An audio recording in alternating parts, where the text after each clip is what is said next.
देखो नाज़रीन ग्रामी, मेरा नाम मोहम्मद इरफान है और आप देख रहे हैं इरफान एडिट। आज की वीडियो के अंदर बात करेंगे एक ऐसे कैरेक्टर के बारे में, इसके बारे में हम आपको बहुत जल्द बताने वाले हैं। यानी ये कास्ट कौन सी है, इस कास्ट के बारे में बताया जा रहा है कि ये कुल्लू सलमान को छोड़ने वाला है। यानी कि इसके अंदर हमने आपको बहुत चीज़ें बताई। नाज़रीन ग्रामी, जैसे कि आपने देखा था, यानी कुल्लू सलमान सीजन 6 के अंदर लास्ट में ओरहान बे के किरदार को ख़त्म कर दिया गया था, यानी ओरहान बे के किरदार को गायब कर दिया गया था। और सुनने में ये आ रहा था कि ओरहान भी सीज़न 7 में काम नहीं करेंगे, यानी इसकी जगह पे किसी और कास्ट को शामिल कर दिया जाएगा, यानी किसी और कास्ट को शामिल कर दिया जाएगा। तो आप लोगों से इंशाल्लाह आप डिस्कस करने वाले, ओरहान बे के बारे में बात करने वाले, ओरहान बे के बारे में बताएंगे। नाज़रीन ग्रामी, जैसे कि आपको पता है, मैंने आपको पिछली वीडियो के अंदर भी बताया था, ओरहान बे का अगर मुआहदा हो जाए, यही वाला ओरहान बे दोबारा से सीज़न 7 में काम करे।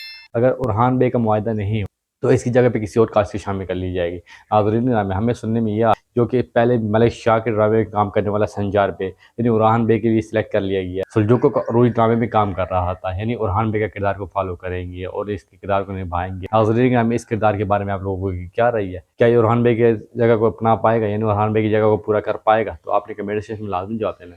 आज की वीडियो का एंड करते हैं, इतना ही। वीडियो अच्छी लगी तो वीडियो को लाइक करना, हमारे चैनल को सब्सक्राइब